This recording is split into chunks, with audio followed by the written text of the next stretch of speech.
আজকে কয়েকদিন ধরে এয়ারপোর্টের মসজিদে নামাজ বন্ধ হয়ে আছে, আমরা কিচ্ছু করতে পারছি না।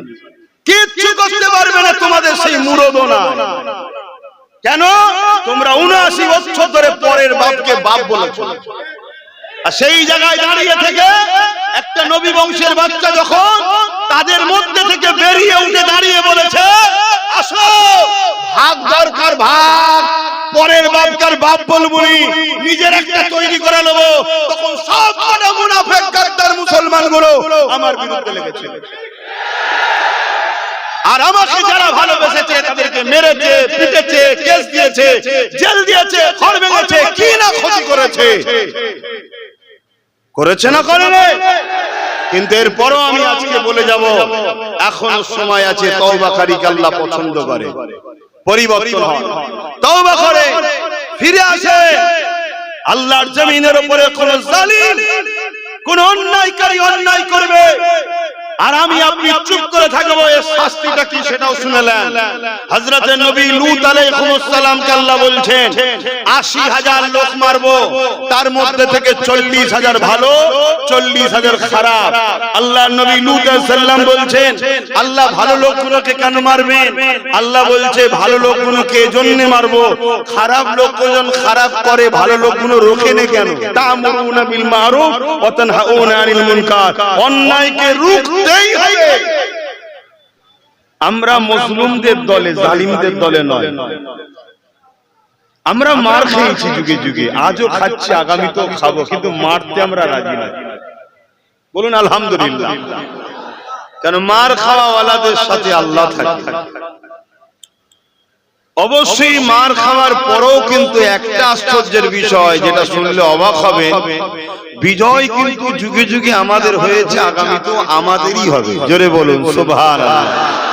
এটা কিন্তু অন্যদের নয়, এটা আমাদেরই, এটা আমাদের মুখাদ্দার, এটা আমাদের নসিবে লেখা আছে। যুগে যুগে বিজয় হকবাদীদের হয়, হোসাইনীদের হয়, ইনসাফ পরায়ণদের হয়, মানবতা প্রেমিকদের হয়, ন্যায়ের পক্ষে যারা তারা হয়। এক কথায় মুহাম্মদ আরবি সাল্লাল্লাহু আলাইহি সাল্লামের গোলামদের জন্যই আল্লাহ বিজয় দিয়েছে। জোরে বলুন সুবহানাল্লাহ। কিন্তু আমরা জালিমদের দলভুক্ত নই, আমরা সন্ত্রাসদের দলভুক্ত নয়, আমরা খুনিদের দলভুক্ত নয়, আমরা নারীদের উপরে জুলুম করে, অত্যাচার করে, রেপ করে তাদের দলভুক্ত নয়, আমরা দেশদ্রোহী গাদ্দারদের দলভুক্ত নয়, যারা দেশের টাকা চুরি করে পালায় সেই গাদ্দারদের সাথেও আমরা নাই। কি আছেন নাকি? যারা দেশের খবর বিদেশে পাচার করে ওই রকম গাদ্দারদের সাথেও আমাদের সম্পর্ক নাই। আলহামদুলিল্লাহ বলেন। হ্যাঁ, আমাদের উপরে জুলুম হয়, যুগে যুগে আমাদেরকে টার্গেট করা হয়েছে, হচ্ছে, হবে। আমাদের মসজিদে অনেকের অ্যালার্জি হয়, আমাদের মাদ্রাসার অনেকে বুকে পেন হয়, কিন্তু অন্য কারো কিছুতে আমাদের সমস্যা আলহামদুলিল্লাহ কোনোদিন হয়নি। বলুন সুবহানাল্লাহ। কেউ যদি সূর্যের পিছনে ছোটে তাও আমাদের অসুবিধা নাই, চাঁদের পিছনে ছুটলেও আমাদের অসুবিধা নাই, কিন্তু আমরা গরিবকে খাওয়াই, অনেক জালিমদের বুকে ব্যথা হয়। আমরা এতিমদের ভালোবাসি, এতিমদের পড়াশোনার ব্যবস্থা করি, এতে অনেক সন্ত্রাসদের বুকে পেন হয়। তাদের বুকের ব্যথা থাক, সারা জীবন জ্বলবি, পরকালেও জ্বলবি। আলহামদুলিল্লাহ, আমাদেরকে আল্লাহ একটু পরীক্ষা নেয়, কতটা ভালোবাসি, একটু লাড়া দেয়, তারপরে আবার ঝড় যেমন থেমে যায়, সব দাঁড়িয়ে রয়ে যায়, আমরা দাঁড়িয়ে থাকি, আবার বিজয় আমাদের জন্যই আল্লাহ দেয়। জোরে বলুন সুবহানাল্লাহ। আজকের যে পবিত্র মাস, এই মাসের অনেক বড় ইতিহাস আছে। আদম নবীর ইতিহাস, ইব্রাহিম নবীর ইতিহাস, মুসা নবীর ইতিহাস, সুলাইমান নবীর ইতিহাস, আইয়ুব নবীর ইতিহাস, ইউনুস নবীর ইতিহাস, ইউসুফ নবীর ইতিহাস, ইয়াকুব নবীর ইতিহাস, প্রচুর নবীদের ইতিহাস কিন্তু এই মুহররম মাসের আশুরাতে আছে।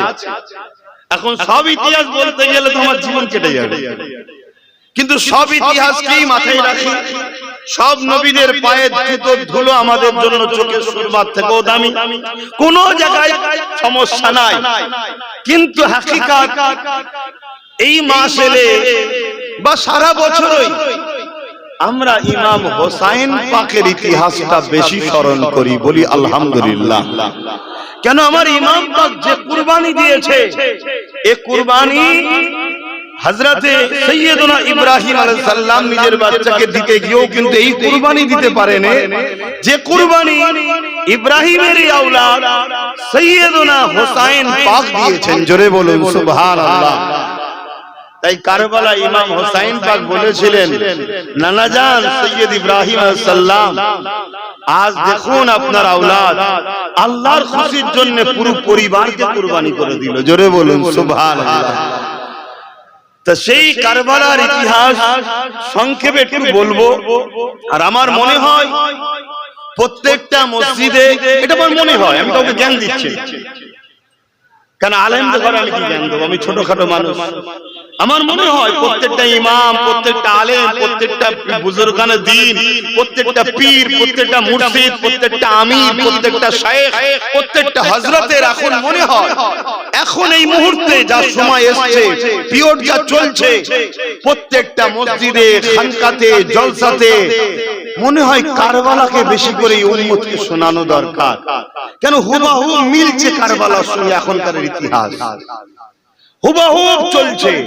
তাই মনে হয় এই জাতিকে জানানো দরকার।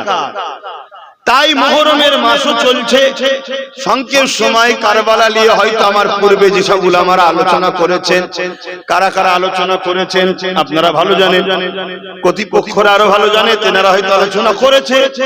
তবে আমি সংক্ষেপ সময় একটু বর্তমান সময়কে সামনে রেখে কারবালার গুটি কত কথা বলার আগে, আমার হুসাইন পাক কে?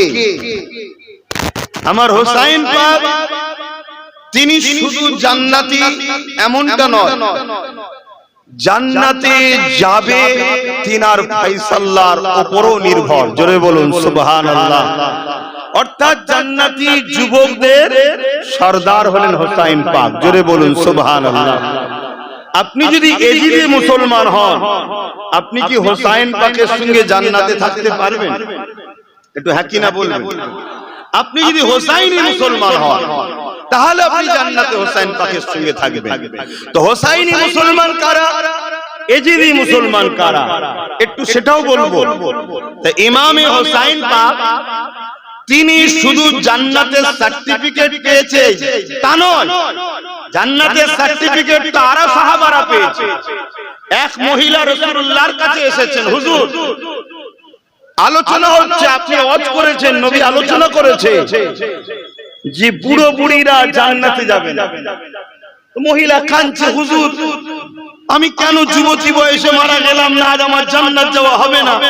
আল্লাহর নবী বললেন, মা তুমি কেঁদো না, তুমি জান্নাতে যাবে। জোরে বলুন সুবহানাল্লাহ। ওই যে বললেন তুমি জান্নাতে যাবে, ওটাই হলো এই মহিলার জন্য সার্টিফিকেট জান্নাতে যাওয়া। জোরে বলুন সুবহানাল্লাহ। কেন মুহাম্মদ আরবি জবান থেকে বেরিয়েছে, মুখ রাসূলুল্লাহর কথা আল্লাহর কথা, বুঝছেন? কিন্তু আমি রাসূল বোঝাতে চেয়েছি জান্নাতে যারা যাবে আল্লাহ তাদেরকে যুবক আর যুবতী সুরাত করে পাঠাবে, বুড়ো বয়স থাকবে না। আল্লাহ ক্ষমতা আছে তো নাকি? আল্লাহ সেই ক্ষমতা তিনি যুবক যুবতী করিয়ে পাঠাবে। আপনি জান্নাতে যাবেন, বুড়ি হালে যাবেন না, তখন যুবতী হয়ে যাবেন। জোরে বলুন সুবহানাল্লাহ। জান্নাতের সার্টিফিকেট এরকম অনেক সাহাবারা পেয়েছে, আসারে মুবাশশিরা সাহাবারা খাস আমভাবে আরো অনেকে পেয়েছে। কাব বিন রাবিয়া বলে একজন সাহাবী আছে, তাকেও রাসূল জান্নাতের সার্টিফিকেট দিয়েছে। কথা বুঝে আসছে? এরকম আরো অনেক আছে।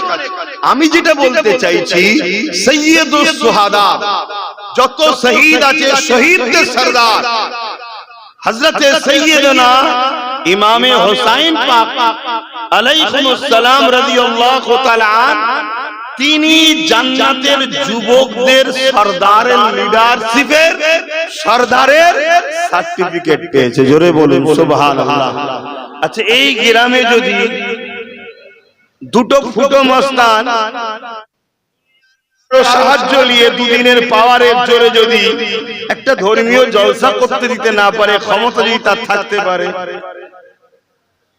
তাহলে আল্লাহ যাকে পাওয়ার দিচ্ছে, জান্নাতের সরদার তুমি, তার বিনা ইজাজতে মনে হয় জান্নাতে কেউ থাকবে? একটু সাড়া দেবেন। আমি সবাইকে বলছি জবান খুলে এই উত্তর দিতে হবে। ইমাম হোসেন পাকের ইজাজত ছাড়া জান্নাতে কেউ থাকতে পারবে মনে হয়? তাহলে আপনি হোসাইনি মুসলমান না এজিদি মুসলমান? কারা কারা হোসাইনি কষ্ট দেবো হাত তুলে দেখান, হাত লম্বা করে তুলুন। আল্লাহ এই হাত যদি সত্য হয় কবুল করুন, বলুন আমিন। তো হোসাইনি মুসলমান যখন, তাহলে তো শহীদের তামান্না রাখতে হবে, বলুন। হোসাইনি মুসলমান যখন, গরিব দরদি হতে হবে, ইনসাফ পরায়ণ হতে হবে, ন্যায় পরায়ণ হতে হবে, এতিম দরদি, বিধবা দরদি, জমিনের উপরে আসমানের নিচে নানা রাসূল পাক সাল্লাল্লাহু আলাইহি ওয়াসাল্লামের যে দ্বীন ইমাম হোসেন রেখে গেছে, ওই দ্বীনের পক্ষে দাঁড়াতে হবে। সন্ত্রাসের বিরুদ্ধে, জুলুমের বিরুদ্ধে, খুনিদের বিরুদ্ধে, জঙ্গিবাদদের বিরুদ্ধে, আতঙ্কবাদদের বিরুদ্ধে, সমাজ বিরোধীদের বিরুদ্ধে তোমাকে তো লড়তে হবে। তাতে যদি তুমি শহীদ হও, এই বাসনা তামান্না তোমার তো রাখতে হবে, তবেই তো তুমি হোসাইনি। শুধু দাবি করে হাত তুলে দিলে হয় না। আমিও ভারতীয়, তুমিও ভারতীয়, সবাই বলছে ভারতীয়, তারপরও আই কার্ড, ভোটার কার্ড, ইটা কার্ড, উটা কার্ড, প্রমাণপত্র লাগে না লাগে না? কথা বলুন, দলিল লাগে। আমি বলছি ভালোবাসি বললে হবে না, দলিল দিতে হবে, প্রমাণ দিতে হবে। বেলাল গোপনে গোপনে আল্লাহকে ভালোবেসেছে, আল্লাহ জানে, কিন্তু বেলাল তোমাকে পরীক্ষা দিতে হবে। তাই উমাইয়ার কাছে বেলালের গোপন খবর আল্লাহ জানিয়ে দিল। মক্কার বাজারে টেনে নিয়ে যে গরম রড মুখে ছেঁকা দিয়ে বলেছে, বেলাল আল্লাহ ছেড়ে দাও। মরুভূমির গরম বালিতে শুইয়ে বুকের উপরে ভারী পাথর চেপিয়ে বলেছে, আল্লাহ রাসূল ছেড়ে দাও। বেলাল বলেছে, জালিম, তোদের জুলুমের এতটা ক্ষমতা নাই যে আমার প্রেম আল্লাহ ও রাসূলকে বার করে নেবে দিল থেকে। জোরে বলুন সুবহানাল্লাহ। আমার কষ্ট হচ্ছে ঠিকই, কিন্তু এই কষ্ট থেকেও অনেক বেশি কষ্ট আল্লাহ ও রাসূল ছাড়া থাকা। তাহলে আল্লাহ পরীক্ষা নেবে না তোমায় আমায়? কথা বলো। তাহলে তুমি যদি হোসাইনি মুসলমান হও, তাহলে আজকের এজিদদের বিরুদ্ধে তোমায় দাঁড়াতে হবে। আপনি ভাববেন আজকে এজিদ আছে, কে বলেছে না? সেদিনের এজিদ কলমা পড়তো, সেদিনের এজিদ নামাজ পড়তো, সেদিনের এজিদ নবীর দিনের উম্মত দাবি করেছে, কিন্তু সেদিনের এজিদের পিছনে ইসলামের প্রকাশ্য দুশমনদের ভেতর থেকে সহযোগিতা ছিল। আজকেও এরকম এজিদ আছে না নাই? নামাজ পড়ে, কলমা পড়ে, নবীর দিন মানে বলে, কিন্তু ইসলামের প্রকাশ্য দুশমনদের সহযোগিতা নেয়, তাদেরকে সহযোগিতা করে। এরকম এজিদ আছে না? সেদিনের এজিদ আর আজকের এজিদ। এজিদ কাকে বলা হয়? একটা অত্যাচারী, স্বৈরাচারী, জালিম, খুনি, চরিত্রহীন, বদমাশ, লুটেরা, ইসলাম বিরোধী, সন্ত্রাস, দাঙ্গাবাজ, জালিম শাসকের নাম হলো এজিদ। আজকেও যদি কোন শাসক অত্যাচারী, খুনি, চরিত্রহীন, জালিম, বদমাইশ, অত্যাচারী, দেশদ্রোহী, ইসলাম বিরোধী, জানবে আজকের এজিদ। শুনছেন তো নাকি? আপনাদের মাইন্ডে যদি থাকে যে কারবালা শুধু ইমাম হোসেন পাকের সাথে হয়েছে, এটা আপনি ভুলে দুনিয়ায় বাস করছেন। ইমাম হোসেন পাক হলেন মডেল। যুগে যুগে কারবালা হবে, হোসাইনের ভূমিকা কি হবে? ৭২-এর ভূমিকা যা ছিল। আর এজিদের ভূমিকা কি হবে? ২৫,০০০-এর ভূমিকা যা ছিল। এর একটা মডেল তৈরি হয়েছে। এই মডেলটা আল্লাহ দুনিয়াকে দেখিয়ে দিয়েছে যে যুগে যুগে এজিদ থাকবে, যুগে যুগে এজিদের বিরুদ্ধে যারা লড়বে তারাই হবে হোসাইনি। হজ করেছে, নামাজ পড়ে, পাগড়ি আছে, দাড়ি আছে, টুপি আছে, এতিমদের দুশমনদের সাথ দেয়, বিধবাদেরকে জুলুম করে যারা তারা সাথ দেয়, ইসলামের দুশমন, কোরআনের দুশমন, মানবতার দুশমনদের সাথ দেয়। মনে রেখে দিও, এ হাজি, এ নামাজি, এ এজিদি মুসলমান, এ সুন্নি নয়, এ হোসাইনি নয়, এ এজিদি মুসলমান। আর তোর হাজি রেখে দিকে যা, এজিদের দলে ১৩,০০০ হাফেজ আলেম মুফতি ছিল যারা জাহান্নামী। শুনছেন তো নাকি?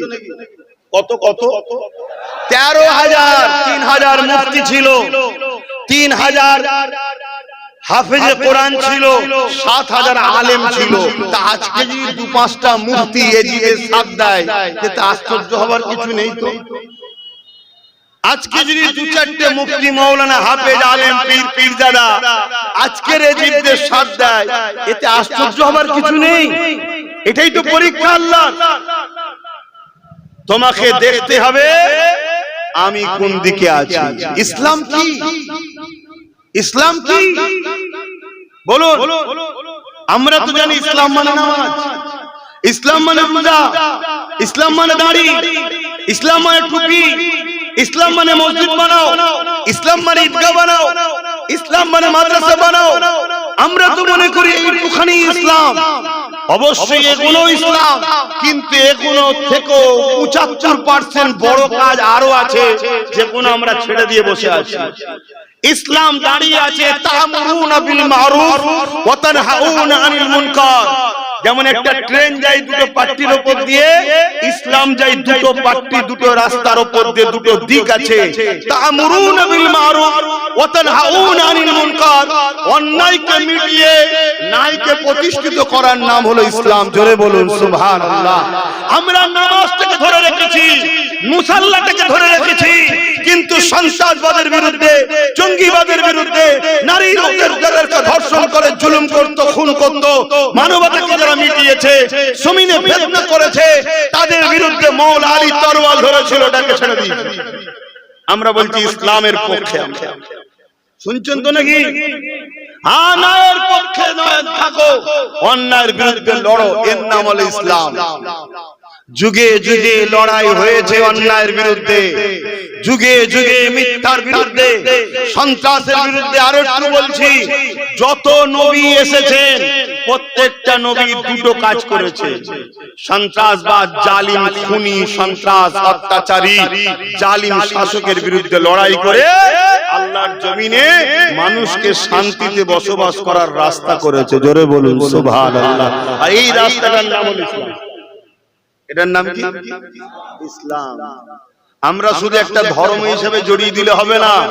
ইসলাম হচ্ছে মানব জাতির নিরাপত্তা, শান্তিতে সর্বদিক দিয়ে কল্যাণের রাস্তার নাম হলো ইসলাম। জোরে বলুন সুবহানাল্লাহ। কিন্তু আমরা ব্যক্তিগত করে ফেলেছি, কুক্ষিগত করে দিয়েছি ইসলামকে। এই জায়গায় একটা স্কুলে যেমন ইংলিশের টিচার আছে, অঙ্কের টিচার আছে, ভূগোলের টিচার আছে, সব টিচার ঠিক করছে না ভুল করছে? ঠিক করছে। তা ইসলামে ধর্মনীতি, সমাজনীতি, পরিবার নীতি, রাষ্ট্রনীতি, রাজনীতি, সমাজনীতি, বিজনেস নীতি সব একটা একটা সিলেবাস। তাহলে একটা হুজুর এসে রোজা নিয়ে বলেছে, একটা হুজুর এসে নামাজ নিয়ে বলেছে, একটা হুজুর এসে সংসার নিয়ে বলেছে, একটা হুজুর এসে বিজনেস পলিসি বলেছে, একটা হুজুর এসে রাজনীতির কথা বলেছে।